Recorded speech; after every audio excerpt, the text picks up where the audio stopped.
We are live. Welcome to Grumpy Old Reds. And I don't know how we're all feeling. We're going to find out. But maybe we can use this as a bit of a therapy session as Forest held 3-2 West Ham and lost 3-2. Let's get into it.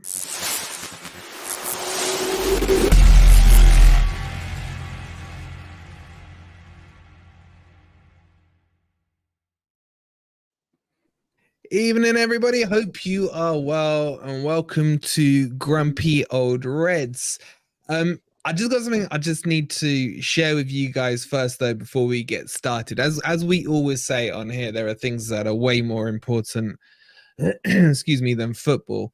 And unfortunately, Dino's mother passed away on Saturday, and obviously it's tragic, but like Dino won't be with us, and that's why he wasn't with us over the weekend. But I know you guys will love to kind of pass your condolences on to him. So I'm going to set up a community tab. Excuse me. I'm going to set up a community tab where you guys can kind of pass your messages on, and I'm sure Dino will absolutely love that. And I know you guys will give him all the best and the love and support. And she was a legend on the channel. She was our best striker.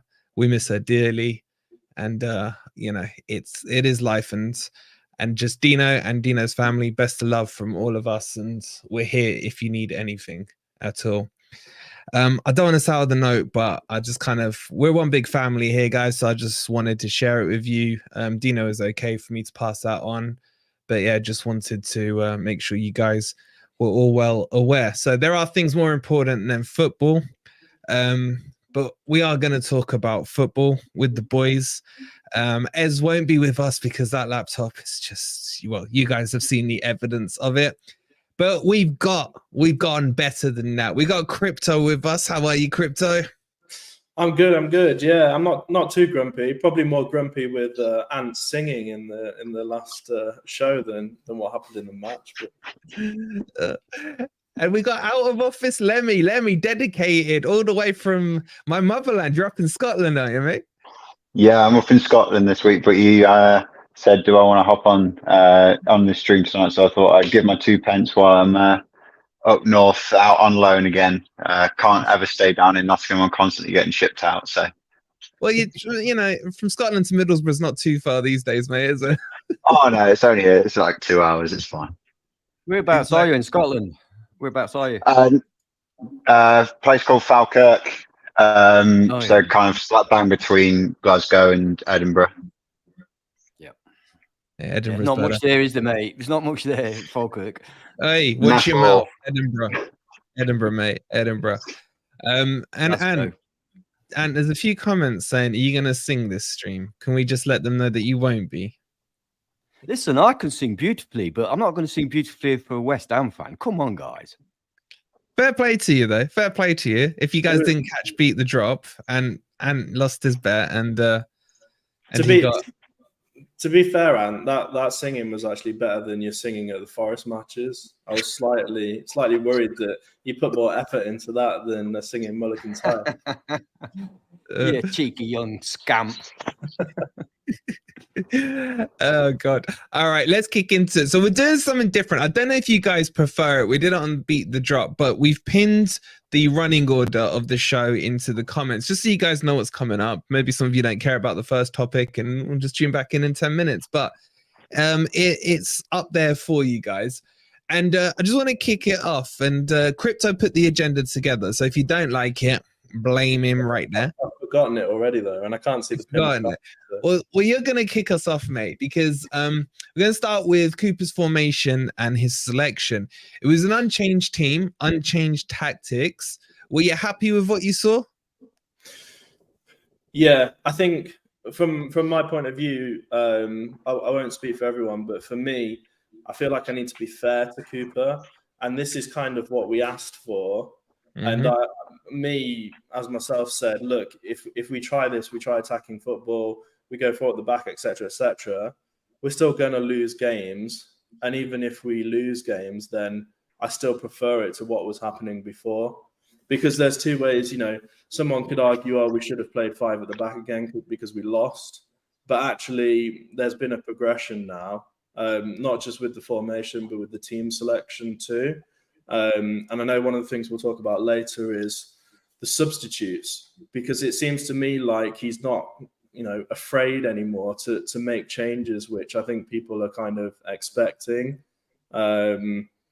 It looks to me like, I don't know what it is. I don't know if it was a Luton game. I'm not sure if it's pressure from the fans or coaches inside the club or whoever it may be, but it looks like he's changed tactics, and he's showing a bit more of a kind of steel heart in regards to selection. Yeah.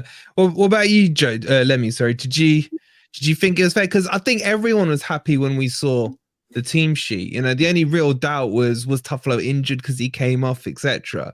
But I think fair play to Cooper. He had to go with that winning team, didn't he?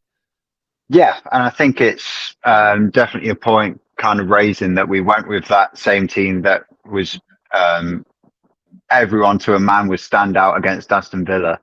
And then to stick with that same team and then go away from home, we all kind of felt maybe he's going to go with a formation to kind of play away from home purely based on our terrible form last year.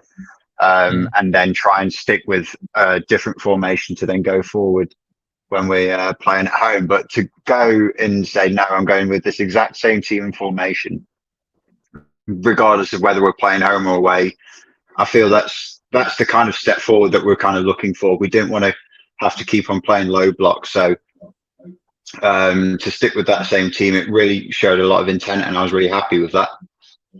Yeah. Would there have been any changes from you, Ant, on there? Or were you quite content with it? Listen, on this occasion, I've got absolutely no problems with anything Cooper did. I think that the team for me was spot on. I think the tactics were spot on. Even his substitutions, he was forced into those substitutions. He didn't want to bring Aina off. He didn't want to bring who else did he bring off? Taiwo off. But obviously, and obviously he didn't want to bring Murillo off either. Dominguez? I don't think he, huh? Dominguez? Yeah, he did exactly. He did exactly the right thing at half time. He brought Dominguez off and put Danilo on. I've got no issues with anything Steve Cooper did on Sunday. Honestly, I haven't. Yeah. It's going to be one of the earliest substitutions he's made in regards. And it was the correct one. I think everybody was saying, weren't they? We need to swap that. He's not having a game. We need to swap that. It's a more attacking mindset. The subs he brought on as well, they weren't, we didn't go 5 at the back. He tried to actually win the game. I think his post-match interview was quite interesting because he said that for him a draw wouldn't have been enough either. So he actually wanted the players to go out there and win the match. And obviously that's, what is expected of every match is to try and win it. But I think that there's something there that's changed. I'll tell you what, I really like Cooper's.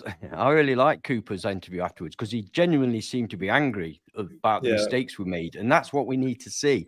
I don't want to hear all this. We're going to learn from this. We're going to work hard on the training ground. I want to see him say that was bad, and we need to put that right. And he pretty much did that. I was quite stunned by his interview. Maybe he's growing a bit. Yeah, it's an interesting one because I am disappointed. What I'm not disappointed in is the legend JB, who's become a member. Thank you so much, JB. Appreciate you, bro. And Jack with the 7 months as well. But I don't mind managers getting it right and the result not coming on the pitch. Yeah, I will criticize Cooper. I have no problem. I'm not scared to criticize Cooper, unlike some people. But I can't criticize the team selection. I can't really criticize the application on the pitch. But where it went wrong, boys, was these individual errors.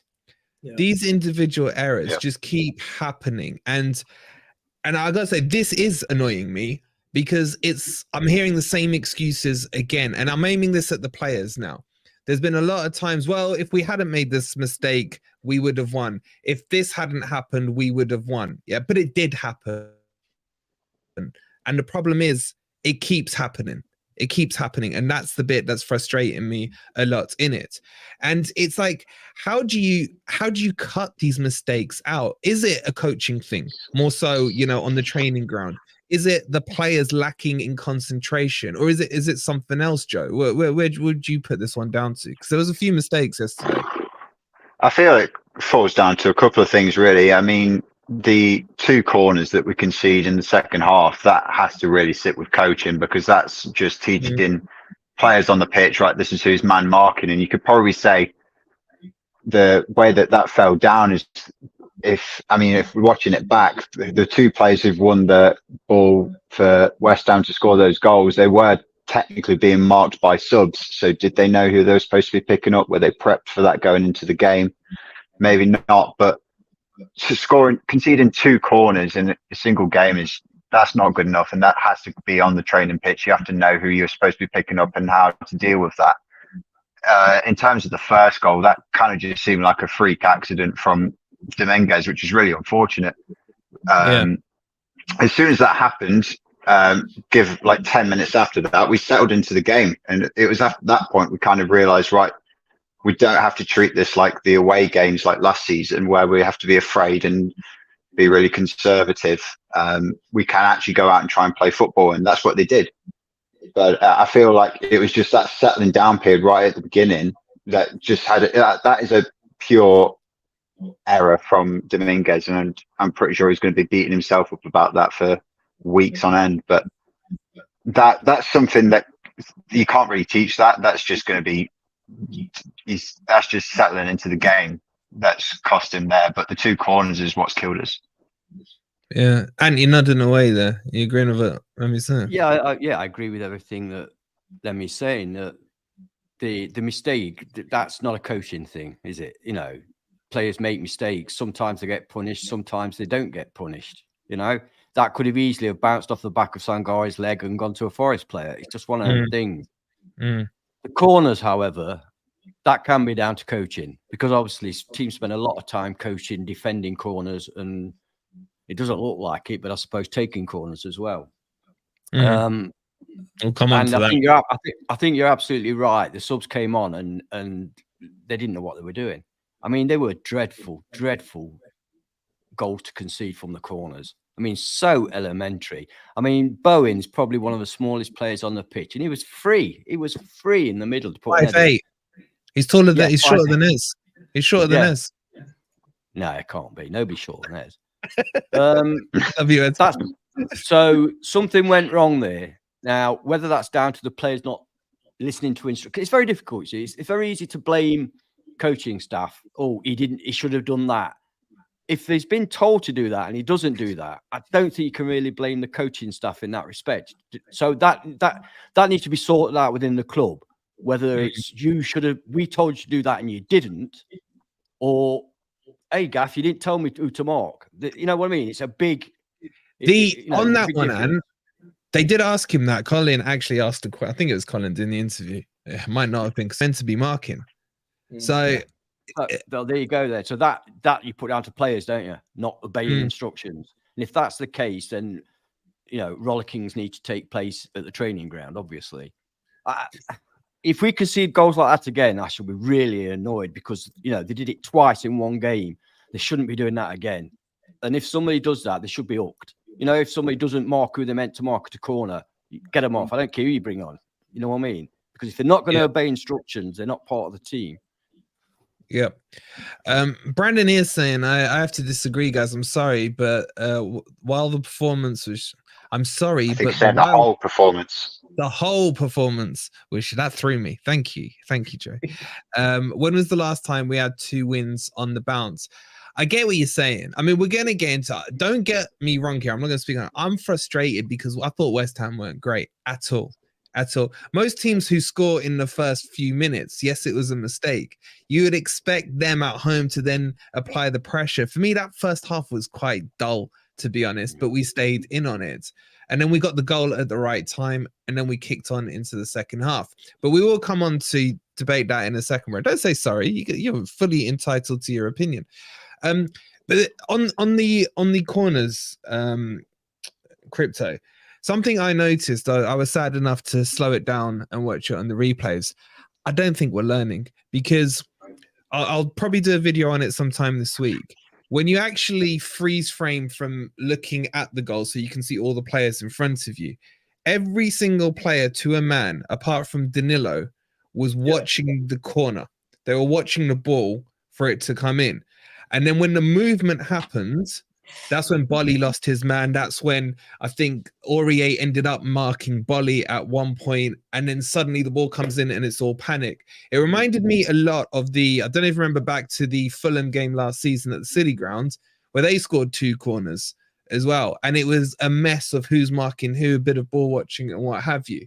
Yeah. And it's like, I do agree, some of this needs to go on the coaches who should be rollicking them. Yes, they're not the same players playing yesterday that played against Fulham, but it's the elementary stuff, isn't it, Crypto? Like, get the basics right. And then the other thing I want to ask you as well is that people in the chat yesterday were saying, why haven't we got men on the posts? Because if there is a man on the post, if the defending is going to be so lackluster, I know a lot of teams don't do it now, but would you have put a man on the post? Obviously, hindsight's a wonderful thing. Yeah, I mean, we've got plenty of tall players who can go on the post. I mean, they'd have to, jump a few feet and they'd easily knock it away. I mean, it does annoy me. I mean, as you guys know, I did actually ask Stephen Reed this question a few weeks ago, and his very words were, "We're not good at set pieces." Well, that was 2 or 3 weeks ago, and the same things happened today. Obviously, that was the Luton match reference, and also Liverpool. Just back to the mistakes, just from another angle, I think that one of the things that has to do with it is our possession. We hardly ever have the most possession in a match. Yeah. So whether we're low blocking or whether we're playing attacking football, if we're hovering around, 30% possession, there's still that constant pressure, and mistakes will happen. You can't really help mistakes, but it's almost like panic. The example I'll give is Awoniyi yesterday. He headed the ball back across the goal. I mean, 2 inches down and it would have been in the back of the net. That to me is kind of like a panic pass. And I think that's brought on by the constant pressure. We need to try and control the game a bit more. And by doing that, we need to control the possession. But yeah, look, the free kicks and the set pieces, I'm presuming Cooper said to them before the match yesterday, by the way, James Ward-Prowse is playing, so don't try and give away too many corners and free kicks. That should have been one of their main aims. He's probably one of their main threats, and we should have tried to nullify that. Yeah, it's a good point, isn't it, Ant? It's almost like we gave away too many corners. The reason I'm coming to you, Ant, is because I know you are anti-corners. I think there was a stat that you threw up a few weeks ago saying only like 0.3%. Yeah, less than 3% from corners. Yeah, yesterday 66% came against us from corners, Yeah. Well, yeah, but I mean, so that's less than 3 goals out of every 100 corners taken. So it's not actually a great source of goal scoring. But when you defend like that, you're likely to get 80 out of 100. You know what I mean? That's nothing to do with, and also there aren't many corner takers like Ward-Prowse. Yeah. I mean, look, we're going to go on to MGW, but if you compare our corners with them, they're going to score more corners than us. I think West Ham, the majority of their goals this season have come from dead balls because they've got a dead ball specialist. Yeah. So there's not much I can say to defend that. I mean, I was watching a couple of other games where one team had 11 corners, no goals. Another team had 13 corners, no goals. You know what I mean? Normally, you don't score a lot of goals from corners. Yeah. But when you've got a set piece taker like Ward-Prowse and you've got defenders defending like we did, then yeah, great. Corners are brilliant. If we had Ward-Prowse, I'd probably have a different opinion about corners. It's all. Let's face it. I thought the performance yesterday in general was okay. I thought that when we went ahead, I think we should have won. We should have capitalized on that. And look, we did have our best defender in Murillo taken off with injury. We did have I've forgotten the other bloody defender now who got taken off. Aina, our other best defender. We had both our best defenders taken off and our only striker in reality taken off. That's going to affect things. And I think it did affect things. I think it did. But he was on for the first corner. Murillo was, I think, partially out jumped. Yeah, I agree. But I'm just talking about in general. I mean, if you've not got Murillo back there, you've not got the going forward. Murillo's not that tall, though, is he? He's not. No, he's not. He's good at heading, but he's not. Yeah. What he can do is what most defenders do, and that is body get your body in there. That's how defenders that aren't 6'4" defend. And there's lots of great defenders who work with their body. If you actually look at headers from corners and even general play, most of them come off the shoulder or something, or the side of the head. You know, there's not many four-headed goals. And that's because the defenders are getting in there and putting them off. And that's what he is good at. But yesterday was not good. Good. And, you know, on the Taiwo point, I think, I know I've mentioned this before, but I think we desperately need a backup striker who can keep up with the play style. Because Taiwo can't finish many games. There's been a few, but most of the times he goes off after the 70th minute. The problem is Taiwo has a play style where he can keep it with Elanga, he can keep it with Morgan Gibbs-White. When you put Chris Wood on, you need wingers who are going to cross the ball in. And Chris Wood, I know he gets some criticism, but there's no one to play with him when Chris Wood comes on, because that's when you need, you know, Elanga swapping, Callum Hudson-Odoi and putting balls into the box. And it's like that. He as a striker doesn't fit the rest of our front three. Yeah, and you're right. If you look at our wingers in inverted commas, you've got one on the left in Elanga that I'm afraid his end product needs tidying up. He doesn't always know when to pass and how to pass. And we've got one on the right that is only interested in kicking the ball into the stands. So how the hell he's supposed to score, I don't know, because he certainly ain't going to run from the halfway line and score. I can tell you that. Yeah. Joe, do you take that point that Crypto's making about when we bring on Chris Wood, should we be almost changing the shape of the dynamics of the front three players rather, because he's right, isn't he? There's different strengths and weaknesses to him versus Taiwo.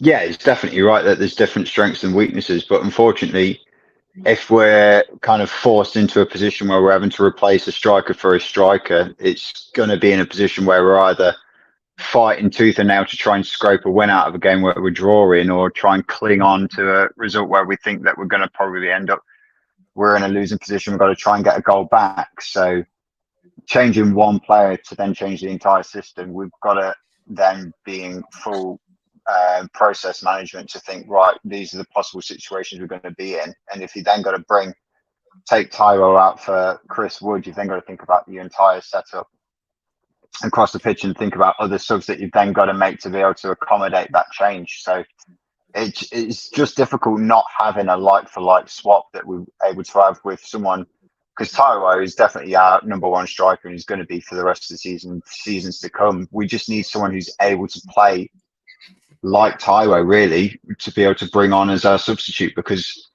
having Chris Wood and Origi as the options to replace him is nowhere near like for like. You've got to change your entire setup and everyone's got to change their entire different style of play to then accommodate for that one substitution. So it's almost like trying to make 3 or 4 subs just to then make that one up top.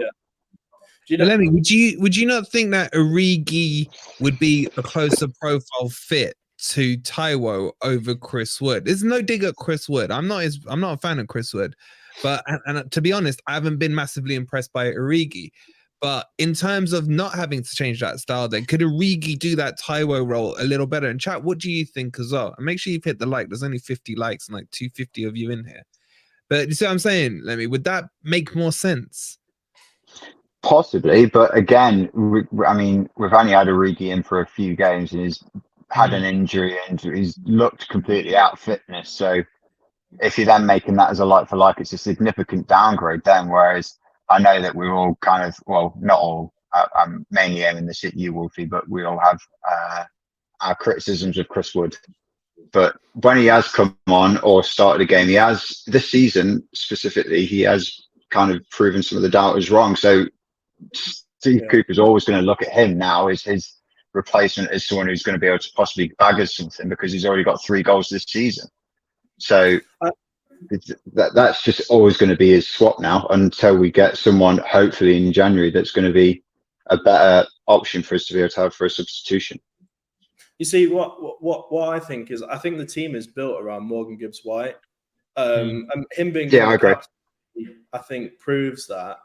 The thing is with Morgan Gibbs-White is he's better through the middle, but he's kind of being played as a winger at the moment, which I don't really think is his style. What I would do is build the team around the striker, but if you were to build the team around Taiwo, for example, your backup striker would have to be a similar style. you wouldn't be able to have a completely different style of striker, because then there'd be no point building a team around it. Ideally, you don't want to build your team around any one player, because if that player is no longer there, you're in trouble. I've had a weird thought. I don't know how realistic this is. If you're away from home and you're drawing 2-2 with 10-15 minutes to go, if you bring in Chris Wood on, would it make any sense at all to bring Morgan in, play Chris Wood on his own, bring Morgan into a number 10 position, and then use Danilo as the supporting forward, if you like, from and you got no width, man. You got no width. I know. I know. That's why I specifically said if you're 2-2 away from home with 10. You're just blocking out the middle. Okay, I see. Yeah. So then if you do get a break, you've got Morgan that can create, and you've got Danilo that can either create or make that second striker. I don't know. I'm just, the danger of that is you're kind of inviting a lot of pressure on, and then as we've seen, whenever we kind of lose the ball or we win the ball in our back third, we kind of would need the width then to try and spread the ball out to then create something. Whereas if we've got no width in the attack at the first place, we're just going to be hoofing it and then giving them the ball straight back. And we've seen how that happened last year. Where you can play it, you don't have to hoof it. You can play it through midfield. I mean, you don't have to hoof it. Yeah, but we do hoof it. That's the thing. We do hoof it. Well, I could retaliate and say, well, we played wide yesterday and still lost. You know what I mean? So we still invited pressure on. We still hoofed it a bit. But yeah, it kind of comes back to what you've been saying, Ben, about, and I poo-pooed you at the time when you said it, about the recruitment, and that you think we should have got more wide/attacking players rather than overinvest into the future of the defense. And I'm going to be honest with you, and I'm starting to agree with you, because even the options off the bench yesterday, attacking-wise, you had Origi and Wood, both number 9s, and then no real other option. It's such a different style to Taiwo.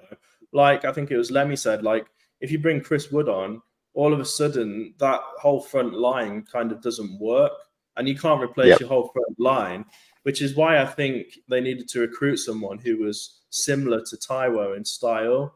And I know I understand Alan's point about not building a team around a certain person, but if you do build a team around a striker, I mean, the idea of the game is to score goals. Otherwise, you can't win. If you don't score goals, you can't physically win the game. And when we're trying to come back like we were yesterday, it's probably a struggle for Chris Wood, because it's just he's not getting the deliveries that he needs. Even, I know we're going to talk about this, even on set pieces where he again would be good. He's good at heading. The chances aren't being created because Morgan Gibbs-White's either putting them at the front post or he's putting them into row Z. Yeah, I think basically for me, Chris Wood is a number 3 striker. He's a guy that you bring on if you need a goal in the last 15 minutes and you're bombing the balls in the box. He's the kind of guy that fills in, now and again. We need a proper backup for Taiwo. I think we all agree on that. Either a backup for Taiwo or better than Taiwo. That's Chris Wood hasn't got pace, so he can't keep up with the Langer. Yeah.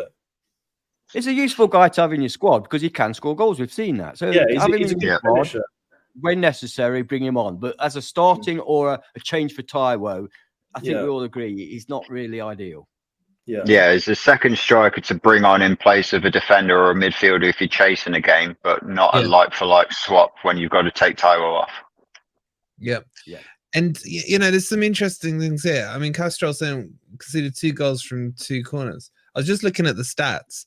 We actually gave 9 corners away, which is a lot, especially with JWP in that team. And again, like you would expect the instruction, I assume, would have come saying, don't give away corners, like try and punt it out for a throw-in. I'm sure it was. Yeah, I think he said it in his post-match interview. I'm sure he mentioned something about, it's a direct threat. It was funny yesterday, actually, because I was watching it with my parents. So me and my dad are sat on the edge of my seat, and my mum sat there who knows. Wait, you and your dad are sat on the edge of your seat? Hey, couldn't you got a seat each? So like a 3-seat sofa. Me and my dad sat on the end. My mum sat in the middle. Got no idea what's happening. Like Bowen goes through to score. Oh, he deserved that. He got tackled a few minutes ago. I was wanting to cry. It was just a nightmare. Can I just go back to a point you made earlier? When I was not that much younger, but a fair bit younger, I used to think to myself, managers should be sacked if they don't have players on the post. Because every time you see it, no, not every time. I would say the majority of times you see goals scored from corners, they're in the corner. And I always think if there's a bloke standing there, because then the goalkeeper's got that middle bit to look after and you've got a player on each side. Now, I heard that the reason is, well, you're taking 2 men out the middle. Sometimes it's too bloody many men in the bloody middle. You know what I mean? Yeah. They're getting each other's way. That happened a little bit on Sunday. And I've always said, if you have a man on each post, goal looks after the middle, it's a lot more difficult to score. I've never understood that, but obviously I'm on my own because no manager does it these days. No, but Ant, you do have a point. I know you're kind of making it simplistic because what changed about 4 years ago was they would have 1 man on the post instead of 2. It reduced, and now it's gone to no men on the post, which is weird. I still train. You look how many goals go in those spaces. Exactly. With my under 13s, I hate to harp back at them, but I put a man on each post because in under 30, you don't know the kids' names that you're playing on the other end. Yeah. It's like flies to shit in that box with the kids. Yeah. So you think you just protect yourself as insurance policy. And like, if you see 13-year-olds this high and now they're playing full-size goals, you need men on the post, man. It's a big goal, right? So I get what you're saying, but there must be a reason why they're not doing it because it's across the board in most cases. You know what? Yeah, you know what? We used to have Des Little as one of them, and I can't remember who took the other post, but there were little guys. And again, I used to think, why are you getting little guys on there? And the answer was because we want the big guys in the middle heading it away. Yeah. But the trouble is, if those big guys in the middle don't edit in the way, you've got your 2 smallest players on the post. Yeah. And I was a young lad. But as you say, corners shouldn't create that many goals. But I know we've got Dominguez versus Danilo next, but as this will link in nicely, Vlachodimos and Turner. Because something a lot of the chat was saying about Vlachodimos yesterday is he wasn't coming out for any of these crosses. He was quite firm on his line. He missed a punch as well. Yeah. Go on, well, the reason for that is I was pleased as punch with Vlachodimos yesterday. I felt comfortable. His kicking was good. He was quite secure when he made his, bog standard save. You know what I mean? And the reason I think, and I kind of get it, is because yesterday, as you know, from corners, every player was in that box. And for a goalkeeper to come out, it's so difficult. Everybody says, oh, why don't the goalkeeper come out now? If you've got, these lads are big, hard lads. And if you've got like 8 players in front of you, it's really difficult to get out to that ball. So the only option you have is to stay and rely on your defenders. I think that's a tactic. You stay, rely on your defenders. And if Felipe was in there, we wouldn't be having this conversation. And that's how it works, that you can't get through that mass of players. Did you see yesterday? It was ridiculous. Yeah, but I know I'm being simplistic. Why doesn't the goalkeeper start somewhere closer to his 6-yard line than me? You know what I'm saying? On the corner. Because then people would block him and he wouldn't be able to get back onto his line. Then it turns into a foul. But the cross is more likely to come in a foul. You can block without it being a foul. If you're standing there, you're not fouling. You're just blocking. You're not physically blocking. Keepers are way overprotected. They're anyone, if you flick them, it's a free kick. Okay, point. Yeah. But someone in the chat just said, yeah, he doesn't come out, but nor did Turner. I mean, Joe, are you happy with Vlachodimos? Now we've seen him for a couple of games. Let's do this kind of comparison and chat. You guys as well. In fact, we'll do a poll on this one. Let me, what are you thinking now? 2 games from Vlachodimos. We've seen 6 or 7 from Turner. Who in your eyes should hold the gloves? I'd say still Vlachodimos. I mean, it's fair enough saying, yeah, he's not come out and kind of punched any of the balls, but last week against Aston Villa, he was pretty prominent at coming out for corners and crosses and punching the ball out. I just think maybe this week, if the box is overly congested, if he knows that it's James Ward-Prowse on those corners, so regardless of where he goes, he knows that he's going to be able to dodge him because he is a dead ball specialist. He just has to sit on his line and see if anything comes his way, then that's the best way that he's going to stop it. So that might have been the game plan going into that. But last week he had no problems with dealing with those. Didn't catch as many as I'd like, but he definitely punched them outside the box. So I feel Vlachodimos is just more of a leader, more of a presence in that box. He commands that defensive line a bit better. So unless he makes a couple of howlers, that's then the opening to then swap it over again if it does come to that. But that's kind of what got him into that role going into the Villa game, was because Turner made a couple of bad errors leading up to that game. So I feel currently it is Vlachodimos currently comfortably holds that number 1 spot. It kind of seems more like that, and Turner's just going to be playing number 2. Maybe if FA Cup games start coming around, Turner then get more chances to start playing again. But I think Vlachodimos is number 1. What are you saying, Crypto? After you've seen a couple of games now? Yeah, I'd keep him in. I think his reactions are really good. There was a few shots yesterday where I wouldn't have actually expected him to make a save, and he did.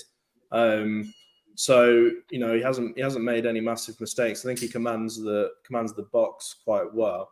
There was one point I wanted to make. The reason we beat Villa is because we played against their weakness. They play a high line. We kick the ball over the top. We score.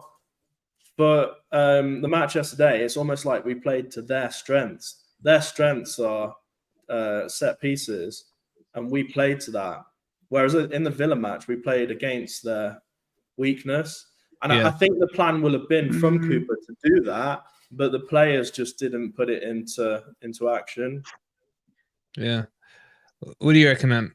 Vlak or Turn? Yeah, like I say, I feel with Turner, I wanted him to succeed. I really did. But I always felt nervous with him.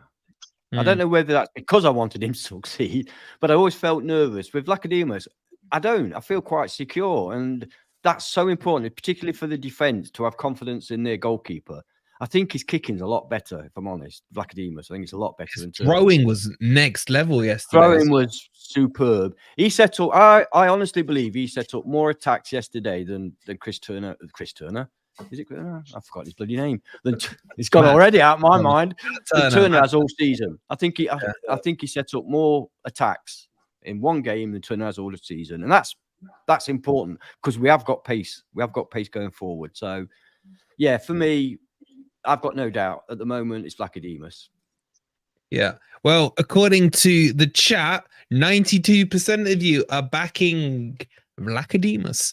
8% have gone for Matt Turner on that one. So that's quite interesting. And would anyone have put him at fault at all for any of the goals? I thought maybe the third one he could have done a bit more on, but outside of that, they were decent finishes. I mean, probably, but go on, Lemmy. No, that Souček header was right in the bottom corner after watching it. If you had someone on the post, that's just getting booted out, but it was genuinely right in that bottom corner. So if he saves that looks brilliant on a replay if he gets a glove to that. But you know why they don't have anyone on the post is because every single corner that Forest take, Ant's there shouting, "You'll never score from a corner." You're right. I did. You must have said it about 10 times last game. Yeah, against Villa, every time I go a corner, oh shit! I'm saying, what don't worry about? It's a corner. Yeah. So. Okay, let's switch to the next. By the way, sorry. By the way, Vlachodimos, I thought it came out really well with that. Wirina gave the ball away. Yeah, he was really quick out. I thought. His reactions. I think his reactions are quicker than Turner's. Yeah. I just still don't like short sleeve goalkeeper tops. It just the elbows must go. But okay, Dominguez and Danilo. This is an interesting one. It's something we've talked about before, and a lot of people have said that they probably are fighting for the same shirt number, same position on the pitch. Now, Dominguez obviously made the mistake to start with. It was a terrible mistake. It was horrific. You can see what he's trying to do. He's trying to whip it out wide to Einar and completely fluffed it up.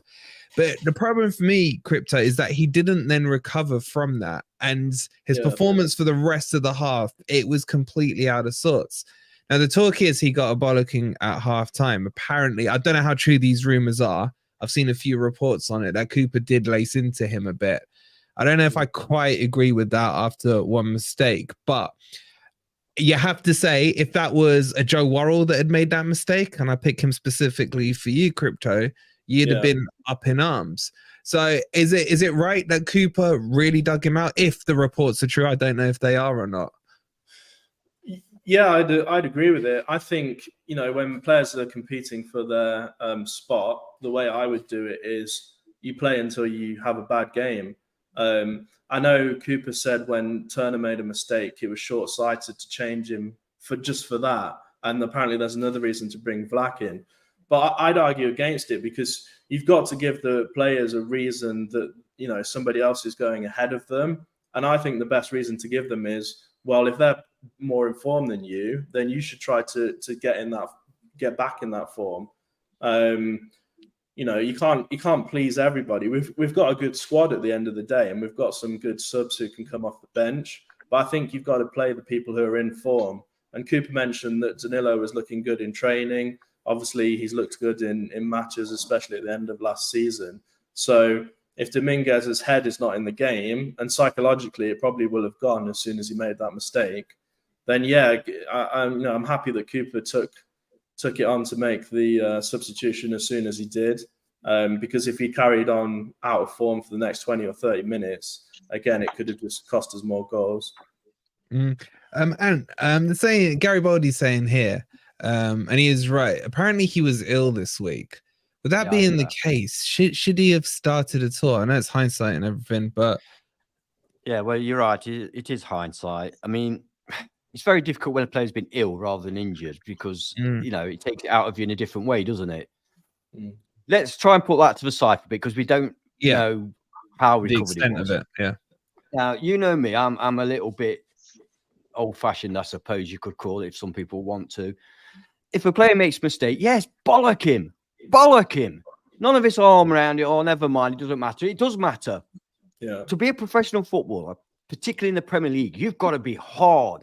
You've got to be hard in your body, and you've got to be hard in your mind. If a little telling off is going to make you go all weepy and want to go home, then we don't want you, right? Dominguez knows he made that mistake. It was unlucky, but it was a mistake. It cost us a goal. He knows that. He's got to now think to himself, yep, Steve or Coops or whatever, yeah, okay, I accept it, yeah, I'll do better. Now, what it has done, I think Cooper's been itching to get Danilo back, and I'm really glad he likes Danilo. And I think what it's done is it gave him a chance to put Danilo on and say, right, let's see. And for my money, he made a difference when he came on. I thought he was really, really good. I could see sparks of the old Danilo back there. So the next match, for me, I love Dominguez. I have praised him and I love him. But for me, the next match, I'm sorry, Dominguez, you made a mistake. You cost us a goal.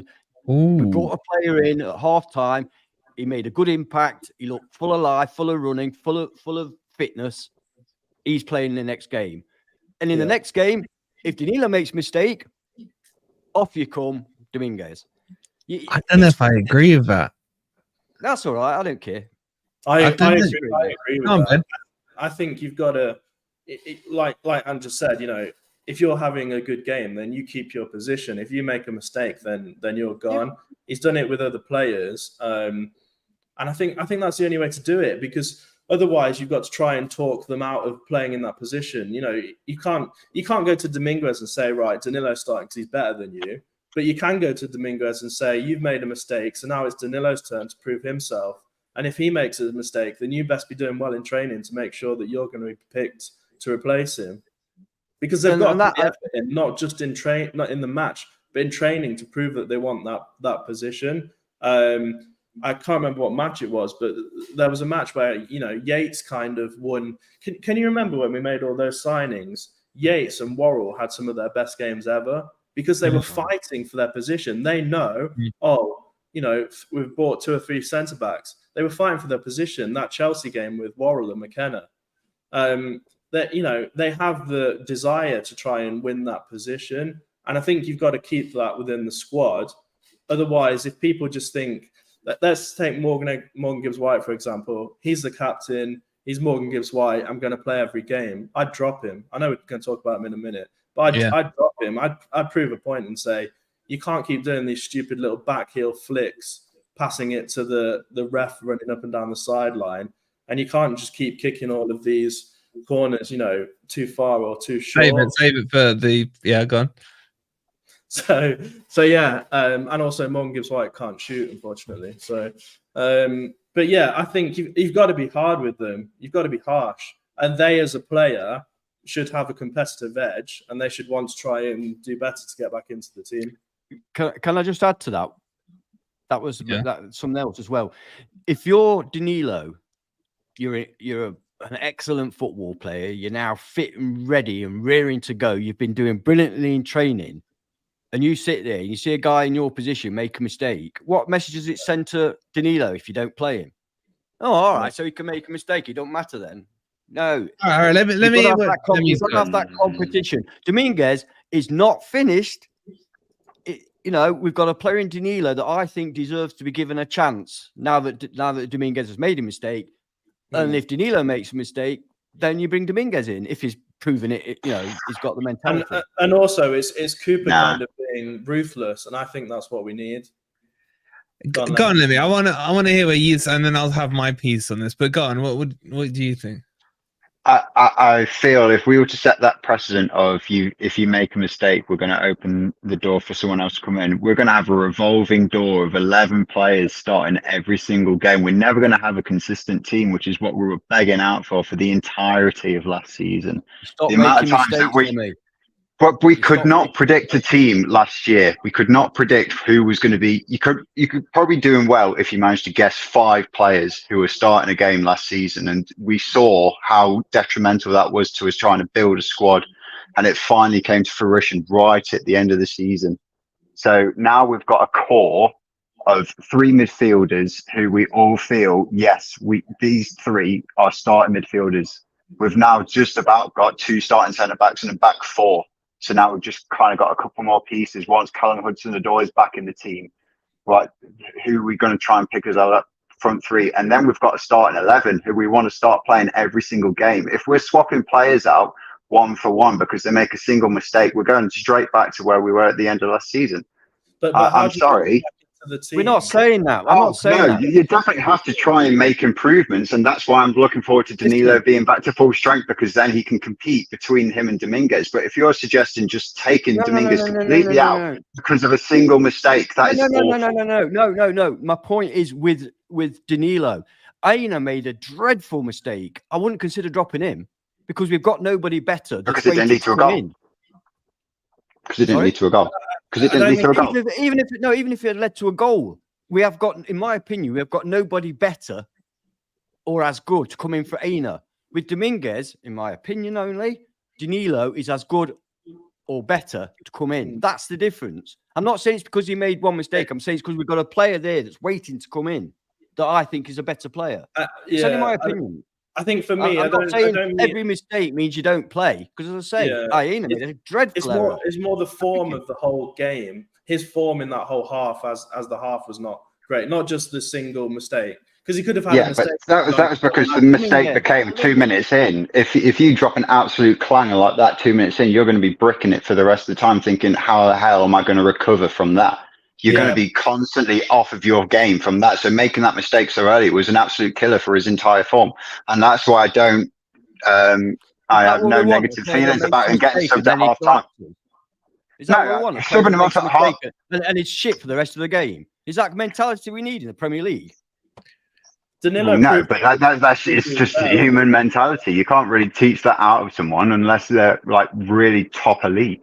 That's why taking him off at half time was the right decision for last game. Haaland misses more big chances than any other striker in the league.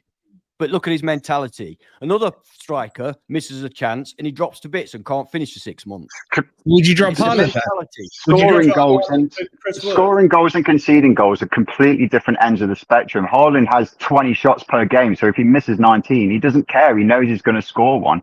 If you make a mistake in the midfield that directly leads to a goal, you know that is an awful mistake, because in the Championship, you could probably make that mistake 19, 20 times and you're going to not concede a goal. But that's just the point I'm making. You're saying you're trying to blame it back on strikers. You're not listening to what I'm saying. You're not listening to what I'm saying. What I'm saying is, and I keep saying, my opinion is Danilo is a better player than Dominguez. So he sat there on the sidelines. He needs it's a bit like with Turner and Vlachodimos. Yeah, we all wanted a lot of people wanted Vlachodimos in. It was just a case of waiting for the right moment. And with Dominguez, this is the moment. If he'd have had a fantastic game, we wouldn't be saying this. It's the moment. He's let that door creak open that much for Danilo to come through. Now, that's fair. I'm not saying Dominguez is finished. I love the guy. I think he's a fantastic player. But you think Danilo's better? In my opinion, is a better player. Yeah, and that's all you had to say. If you'd have said that from the beginning, you think Danilo is a better player. Done. Fair enough. That's it. But you didn't say that. You said Dominguez has made a mistake, so therefore he has to be replaced by Danilo, who you think is on par. Now you're saying Danilo is better. Completely different switch. Yeah, I do. I actually do think he's a bit better, but I wouldn't have dropped Dominguez. If they were both fit and neither had made a mistake, you'd start Danilo every game. Can I throw another spanner in the works? I think Danilo is better than Mangala. So different position. Mangala out. Exactly. He's more attacking though.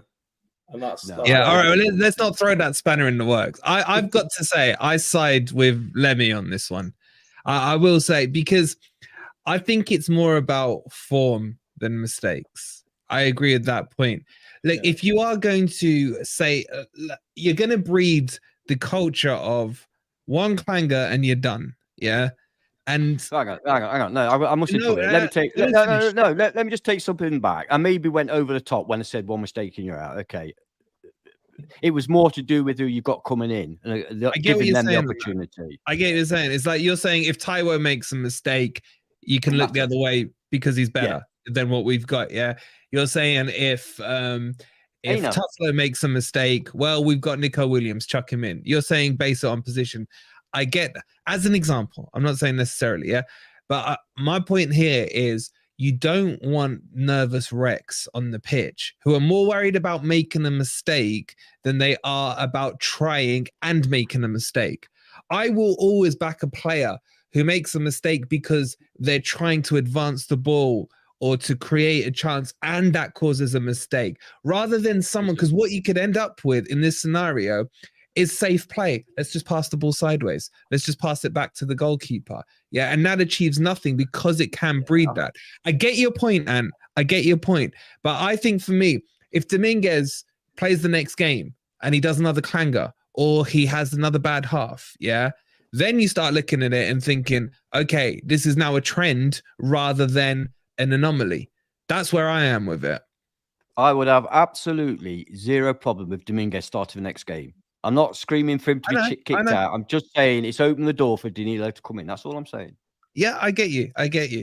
But the chat have spoken, and the chat have said 62% would start Dominguez in the next game, 37% saying Danilo. So they're more siding on Lemmy than and that's fair. I keep saying I love Dominguez. I know. It's just Danilo goggles, you know. So guys, just so we can confirm, Ant has a Dominguez issue now. and hates Dominguez. It's because he's been breathing in all those bubbles all day, practicing that song he was singing. Let's not mention bubbles again. Okay. Yeah, please. Let's talk on to the big one here. Morgan Gibbs-White. So difficult. Who wants chat? Get it off your chests, what you want to say. Let me start with this, okay? There's a lot of people who say Morgan Gibbs-White is our best player, is our most skillful player, this, that, and the other. And I fully accept it, and I don't actually argue with that. But what I will say is he should be under the most scrutiny because we did overpay for him because Wolves didn't want to sell him. Therefore, at 40 million, 35, 42, whatever the price is, he has to be man enough to take any criticism that's leveled to him. Crypto, you said earlier on about Steve Cooper building the team around him. In a way, I kind of agree. But if he is, he's goddamn well doing it wrong, because why is he building a team around a player and putting that player he's building it around out of position would be my point on that. But I don't know. I don't know. Who wants to kick this one off? Because it is a sensitive subject, but how are your thoughts on it? I'll kick it off. I think I agree that he's being played out of position, which is not really fair, because for me he's better through the middle. And to be fair, when you are as skillful as Morgan Gibbs-White, when you're running at someone through the middle, it's easier than just trying to beat someone with pace down the wing.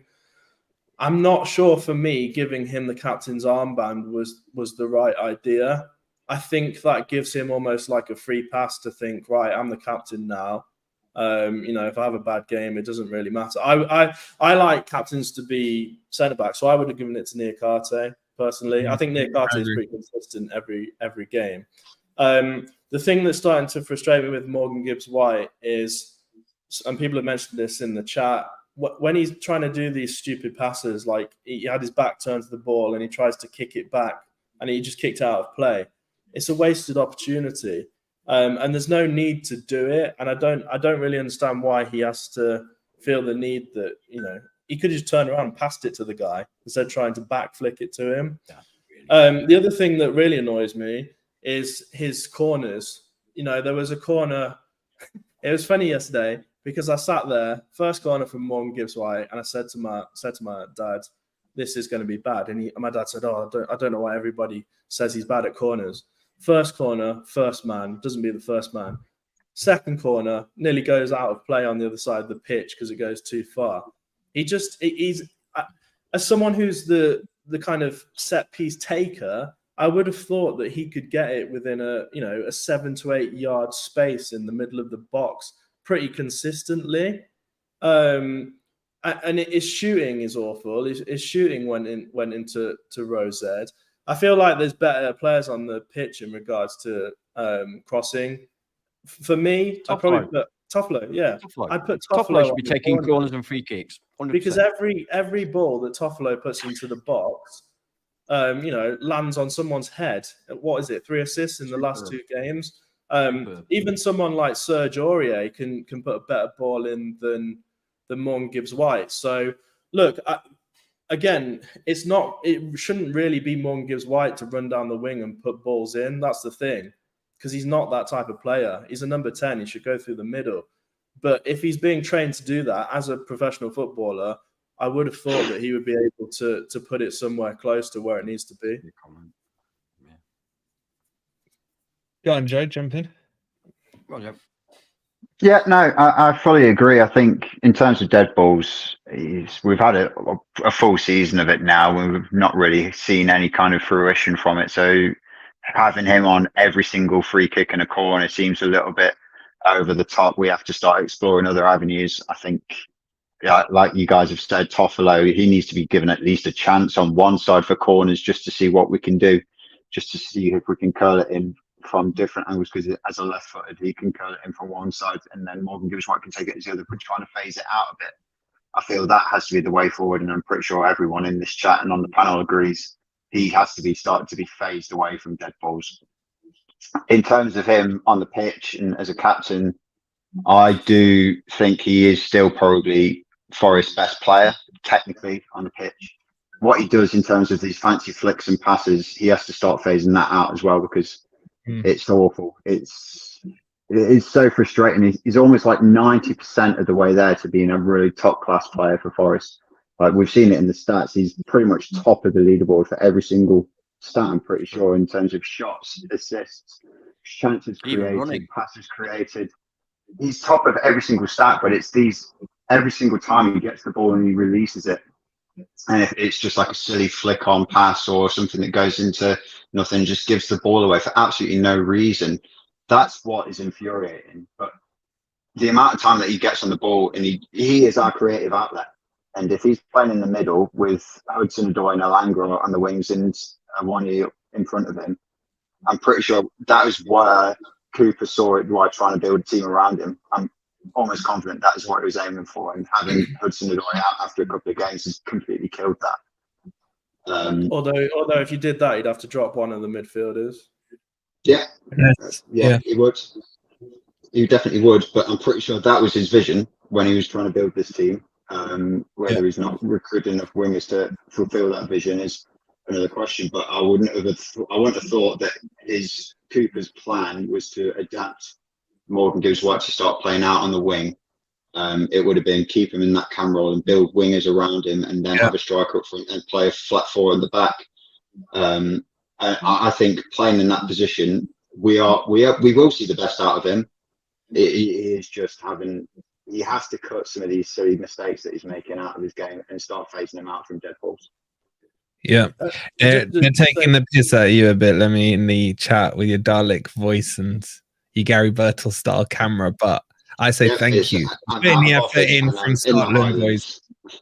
One thing just to praise Morgan Gibbs-White on. Just before you praise him, Nikki, I'm really sorry. I was going to bring this up and then the flow of the conversation kept going, but thank you so much for the 199. Thumbs up for the time you put in to entertain us. I'm glad someone finds it entertaining, bro.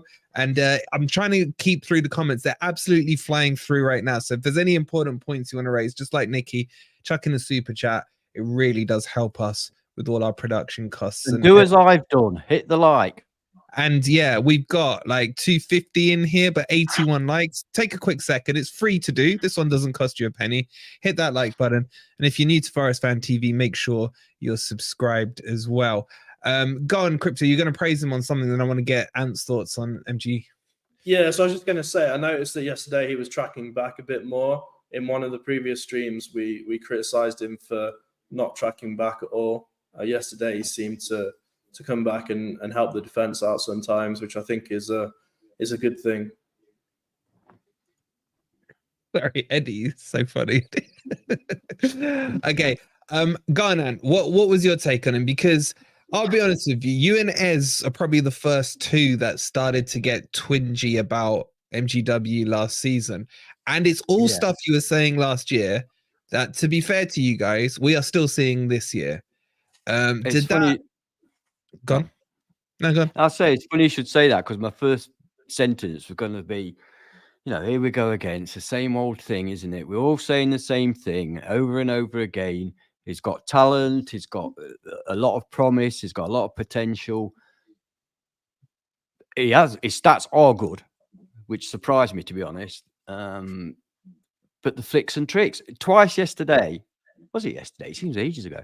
Yeah, twice yesterday, he did totally unnecessary back heels. Now, back heels, A, they get far too much praise because they're dead easy to do.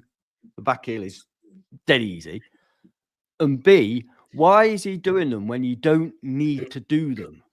You're not fooling anybody. And there was, I think, one yesterday in particular where it was just ridiculous. I know what you're going to say. And he placed it out, and I thought, why have you done that? He must have been told. He must have been, because everybody, not just us on the panel, but people in the chat and elsewhere are saying, cut out the flicks and tricks. Wolves fans, cut out the flicks and tricks. Yeah. And is he ignoring instructions? Can he just not help himself? But he's not. But there's still this, and I think what might not be good for him is still this media loving with him. He still gets man of the match every time he steps onto the football pitch. Morgan Gibbs-White. You talk to other fans, Morgan Gibbs-White. And you're thinking, obviously there's potential there. And I'm sick of saying it. And I think we have another big problem is Steve Cooper bought him. He must have had a plan in mind. That plan's gone, because the plan must have been to play him as a number 10. We ain't playing number 10. Nobody's playing a number 10. So what do we do with him? He's an expensive player. He's got loads of talent. He has got good stats. What do we do with him? Oh, shit. I know. Hudson-Odoi's out. We'll stick him on the right this game. What happens when Hudson-Odoi comes back? Where are we going to put him then? Who are you going to drop and put him in? Because we will. We will drop him, somebody, and we will put him in somewhere, no matter what. I've got an idea, Ant. Drop Morgan Gibbs-White. Well, you see, when you say drop Morgan Gibbs-White, people think you're a hater. You don't want him. No, that's not the case. For a few games, if a player's not doing well, what we were talking about earlier, just to prove a point and say you need to do better because you're not really in form at the moment, and it's not acceptable the way you're playing. I fully agree with that. I wouldn't argue with that at all for two reasons. One, when Cooper did actually grow a pair and drop him, even though it was for half a game, when he came on in that second half, he came on, and I would argue that was his best performance of the season so far.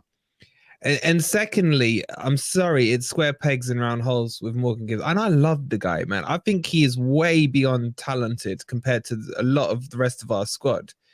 But he can't be bigger than the team. And it brings us onto this corner debate, boys, because if it's clear to us, and it's clear to the chat, and it's clear to anyone who has differing views to each other, I think one unanimous thing across the Forest fan base, and I put a poll on the community tab, so make sure you've participated in that, because I am going to send that to the club. So if you haven't voted on that, vote it. I know it's a small thing. I know it's a small thing with these corners. And I don't actually think he was not small. It's no, massive. It could lead to goals. It's massive. No. What I'm saying, dead balls are massive. No. Let me correct. I'm saying it's a small change. Yeah, 3% of the time, the massive taker. It's a 3% change according to you, I changed it to 3 weeks. But my point here is, like, this is something that's easily changed. Is it now? If we're all seeing this, and I'm sure the guys who do the data analysis at Forest and everything can see it. Is this now a case of Morgan Gibbs-White kind of digging his heels in and saying, no, I want the corners, I can produce the corners? And is he now becoming a little bit bigger than he should be in terms of this? Does that kind of make sense? It's on this Morgan Gibbs-White corner thing. Should he be on corners or not? Because it's frustrating me. And what I will say is, yes, the flicks and tricks are annoying. I have never seen anyone backheel a ball in football before and hit their other leg when they backheel it. That was a new one to me yesterday when he did that. But I don't think he had a terrible performance yesterday either.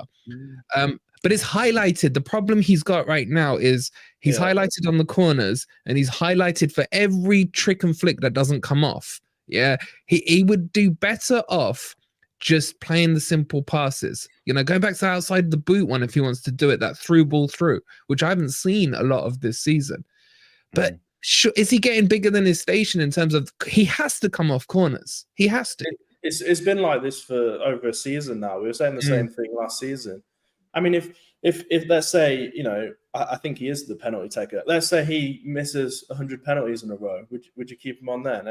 It's a similar thing. Exactly. That's a good point. That's a great point. 9 out of 10 corners don't go into the center of the box, either fall short or go too far. I do think there's a bit of a captain's curse, because Worrell went downhill. Aurier became captain. Aurier's fallen off. Morgan Gibbs-White's now captain.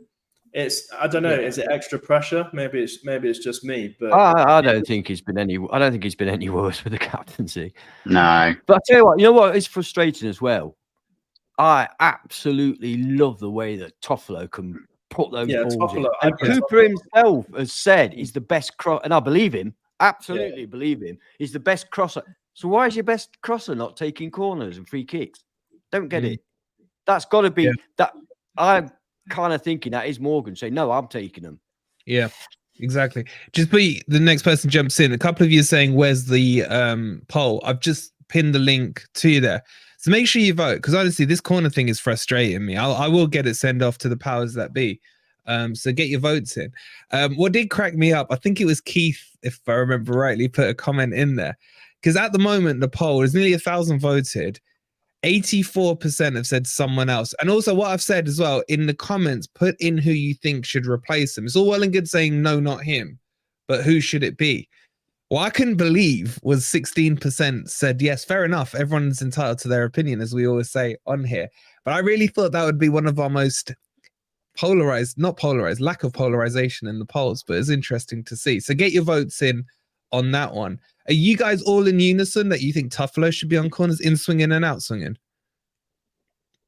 At least one side. Or you put Serge Aurier on. You could put Serge Aurier on the other side.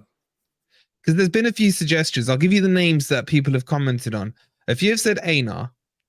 Would any of you take Einar on corners? Can we possibly expand this to corners and free kicks? Yeah, fine. Dead balls. Let's just call them dead balls. Dead balls, yeah. And don't let him shoot either. And no flicks and tricks. What's he got left? Poor guy. Don't let him run. He can run with the ball, but he can't pass it. Can't shoot with it. He has to let someone take it from his feet. Yeah. Look, here's a few suggestions. So Big Mark saying Tuffalo, Nico Williams, Aurier, Murillo. I think Dino, shout out to, there he is. He just I said it. Dino's saying Murillo's best passer in the club. I think Dino would have Murillo on corners. I definitely wouldn't do that though, because if they break away, you've got a centre back. Yeah, but same with Toffolo, isn't it? Yeah, but Toffolo is more of a winger, isn't he? Murillo, it should be there covering the centre of the pitch. Yeah, okay. Yeah, he's a centre back, not a left back or. Are they not allowed to just? I'm pretty sure maybe they're not. Can't we just get Niakate to take throwings from the corner? Because his throwing, I'm not joking. Niakate's throwings are genuinely better into the box. Oh yeah, they are. Although they've not been as good at this season, he's not getting that flatness. Before he was throwing them flat. He doesn't take a run up anymore. He just throws it. No, I know. Yeah, it's strange, isn't it? He never took a run up. He never took a run up. Yeah. He always just took it from a standing point with the elbow injury pre-season. Yeah, I think you're right. Agreed. Yeah. Okay, so guys, get your votes in on there. Look, we're not having I guess we are having we're critiquing Morgan Gibbs-White is the right way to say it, but honestly, it is getting frustrating. All right, last topic we've got for you guys tonight is expectations. This one's a funny one because there are certain people who are telling everyone what their expectations should be, rather than just saying you're a fan and you can create your own expectations. Because at the end of the day, if you think we're going to win the league or get relegated, it doesn't really matter. It's your opinion. There's only one opinion that matters, and of course that's Marinakis's. But I do want to have a bit of fun with this one. Definitely not yours.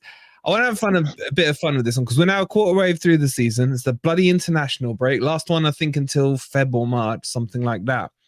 Where are we in relation to your expectations, and where should we be, or where do you want us to be? So let's kick this one off with you, and we'll kick this one off with you, and then we'll work around. 12 to 14th, I'd be okay with. Are we where you want us to be right now? No, because we've chucked points away.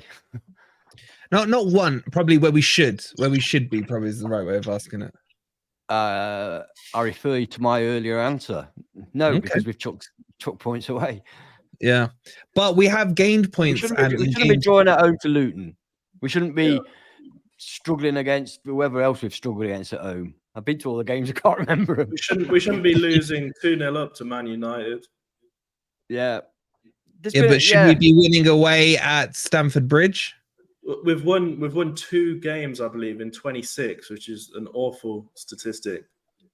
It's the worst away record, joint with Rotherham, in all football leagues over the last 18 months in England. That is a problem right now, isn't it, boys? This away. How long can you keep going saying, well, we're doing better, we're performing better? And keep losing. How long can you do that for before you think, hang on? It's all right saying it's getting better, but we're still getting no points. I don't know how long that goes for.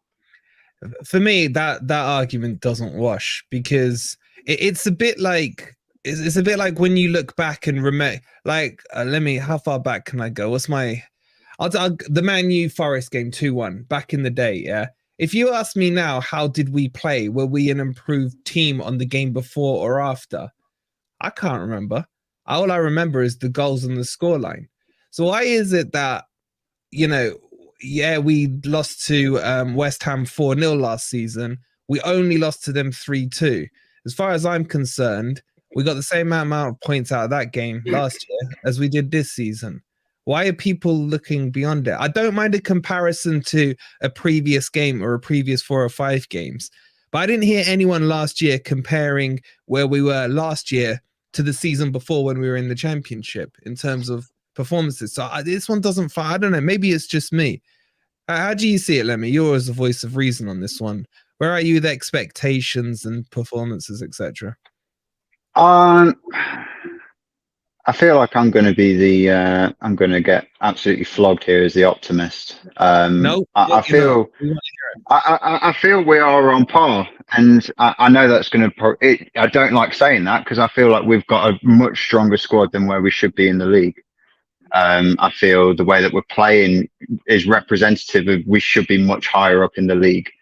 But in terms of how we're playing, like you said, playing this season to last season, I feel, especially on the last 2 games at least, I feel we have to have set a precedent now where no team is going to be able to come and know that they're playing against Nottingham Forest and feel like they've got a comfortable 3 points. The amount of times last season that we just got absolutely dicked, 3-0, 4-0, 5-0, 6-0. It didn't matter who was playing us. They all felt there's 3 points here. Now, I feel like, especially after the last 2 games, we've kind of set our stake in the ground and said, we are a Premier League team. We can get 3 points from this game. Like yesterday, arguably, we probably should have at least taken a point. A point probably didn't feel like it was enough, especially after going 2-1 up away from home. 3 points was there to be taken. How many times could we have said last season, 3 points is there to be taken? You're probably counting on a single hand how many times you felt there was a comfortable point where, yeah, we should probably be able to take 3 points here. So that's where the progression is. I know it's not being seen in the points yet, but I don't judge our progression on points. It's all right. At the start of the season, I said, I feel we'll have made a significant step forwards if we've got a strong, solid starting 11 who we can rely on game in, game out and consistently pick that team, because that's then going to develop the form. And if we can start cutting out all of these injuries that we just seem to be plagued by all the time, we've not quite got across that point yet, but we have made a significant step forward in these last few games. At least we've got a starting 11. I feel we've got a formation now that we're going to be able to play. We don't have to play 5 at the back against any team now, really. I feel we can play 4 at the back and start putting our stake in the ground and say, yeah, we are a Premier League team. We're here to play for 3 points. And we are going to do that in every single game. We're not going to win every single game. That'd be ludicrous to possibly think that, but we have an expectation now where we can think we can win every single game. So that is where our progression is. We can't get relegated this season. So we just have to be looking at how we're going to be able to start taking points away from home and start moving up the table. But if we finish below the top, if we finish in the bottom half, I won't be tremendously upset. That's the balanced approach. I don't mind it. I don't necessarily agree. What about you, Crypto? For me, it's always been, I think you should be able to beat, whether it's home or away, you should be able to beat the teams on paper who really you should beat. And then every other team is, you're hoping to win, you're hoping to get points out of the matches. Somewhere around mid-table. The thing is, we've got a really good team on a sheet of paper. You write down all of our players. It's definitely a mid-table team. And I think if Cooper employs this formation and tactics going forward, I think we will end up better than last season. So yeah, I think my expectations for me at the moment is I think we should have won the Man United match. I don't think we should have lost that. We definitely should have beat Luton at home. So we should be at least 2 to 4 points ahead, shall we say, which would put us a couple of places higher. I think in regards to finishing the season, then somewhere around 10th would be where I'd be aiming for. With the long-term vision, whether it's 4 or 5 seasons in, has got to be Europe basically. It's not going to happen straight away, but it's got to be the vision. Otherwise, you're just a mid-table team for the rest of time, which is a bit boring, really. Crystal Palace. Yeah. This is for you, Crypto, from Ant the Hat. Thank you so much for the $4.99, bro. Crypto, what is Stephen Reed's job? Why is he not back next to Cooper? Crypto, you can give him a shout out and you can ask him. I'll walk upstairs and ask him. I mean, I would have liked his job to have been, kind of the alter ego to Cooper almost. If Cooper thinks we should sit back and low block, then Stephen Reed thinks we should play 1 at the back and 4 up front. Maybe it's happened, I don't know, but I'll try and find out. I believe his job is, you're gonna love this, set pieces. I think. I'm not sure. I hope it's not, because he literally said to me, when I asked him what's the problem, he said set pieces. So I hope he's not the set pieces coach. So I really hope it's not the set pieces coach. But I'm not sure on that. I remember hearing that a few weeks back. Okay, one final thing I want to address. There's so many more talking points, but we're running way over schedule. This is the last thing. Elanga's celebration. Chat, did it piss you off or were you fine with it? Let me. I mean, it didn't piss me off at the time, but it definitely set us up for taking a few stinkers today when you just see his social media. He's set himself up for taking a couple of powders, hasn't he? So it felt like a bit of an overreaction, and that is kind of what I'm alluding to. We're reacting like we've just won like the World Cup final there, but by scoring in the 60th minute. It seems completely over the top, but yeah. I don't know what the fucking hell's happening with this world. Since when have the celebration police been top fucking dogs? I fucking loved it. I wish he'd have ran around the entire stadium, took all his clothes off, done some backwards somersaults, and fucking punched David Moyes. I fucking loved it, man. Celebrate when you score. You know, when I go to a football game, the best part of a football game is just scoring. And I don't fucking care about what anybody else thinks. I love it. I fucking love it, right? When you score, especially when you've gone ahead, especially when you're away from home, fucking celebrate. If you come back to bite you in the arse, okay, so what? Don't matter. Let's move on. Fucking loved it, mate. Celebrate. Crypto? Yeah, I like the passion. I prefer it over Awoniyi's celebrations, who kind of just stands there and smiles. I do enjoy the passion. Also, you know, I don't know how many people saw it, but there was a video that Forest released on YouTube a few days ago with a lad from Spain coming over, and Alanga was really, really good in that video. So respect to him for doing that. But yeah, I don't mind it. It is a bit silly to get a yellow card so far. Yeah, I agree with that. Because it could have. I say it could have cost us a game. It cost us a game anyway because we're crap. But yeah, I didn't mind it. I gotta say, have you seen fans when you score a goal? Have you actually ever looked at fans in the stadium when you score a goal, even if it is 2-1 with 30 minutes left? They go fucking crazy, mate. Exactly. Let the players celebrate. Let them celebrate. Oh, I love to see passion. He's playing for us. I love it. It does confuse me what Crypto just said about like Taiwo. Sometimes when he's not celebrating, I'm wondering like, has it actually gone in? You know, I fucking hate it. Does he know he's offside? Does he know something we don't know, kind of thing? I've got to say, the best bit about Alanga's celebration for me wasn't that he took his top off, but he took that stupid bra off, man. Thank God he took that off. I hate those bra things, man. They do my head in.